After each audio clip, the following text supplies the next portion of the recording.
which is why I'm wearing a crown on my head. I know you all want to know about that.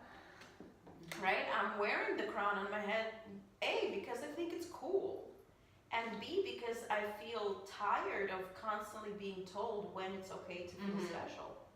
You know, this or what is crown, appropriate, what is not, what is and appropriate, when. right? Or the fact that you're only allowed to be that in certain places because it might make other people feel bad. You know, that exists too. Yeah. And it's crazy to me because that's how I was raised, and that's what I did to myself for so long. And now that I think about it, oh my God, how much relevant art I could have made and shared that I didn't. You know, how many thoughts I had that I buried because I thought they weren't valid. Yeah.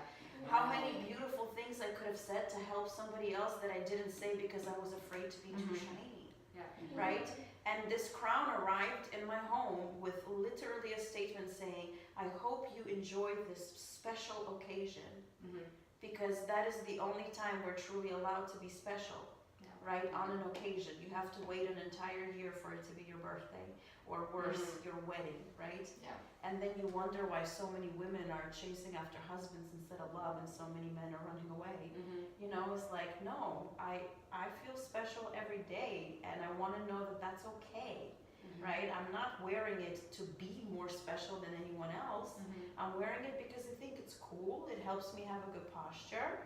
And, and it makes me feel pretty. And what's wrong? Like, do I really have to be ashamed for wanting to feel those things, or being those things, or showing you that it's okay to be those things with me? So essentially, for me, that's what this production company represents: a place where it's safe to be, it's safe to express, and ultimately, hopefully, a place where everybody's dreams will come true. Okay too. It's okay to take your dreams in your own hands and say, this is what I want to do. Yeah. And the magnitude of which doesn't matter. This is what I want to do. So hopefully that's what this space will be. Yeah.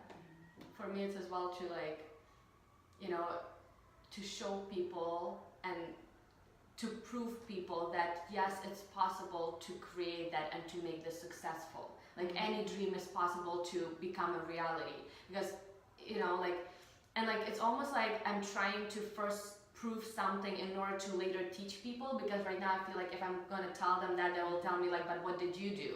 So to me it's like also like I'm making a statement that like I'm making this happen so you can believe me later and do the same.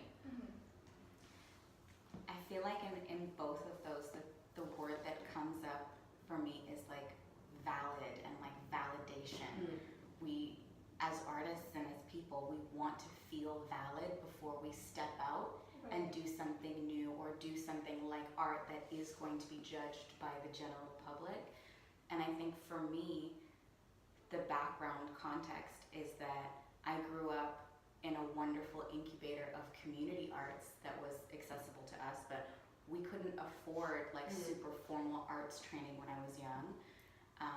And that's part of it, that well, I'm not qualified because I didn't go to school. I'm not qualified because I don't have this degree. And well, I was a theater major, so can I dance? But I've danced my whole life and I've only been in this many theater productions, so can I really direct? And we're picking at ourselves to find something that says, I'm good enough, I have enough, to be enough, to do something that's enough that it will be accepted and it will be have a place of belonging.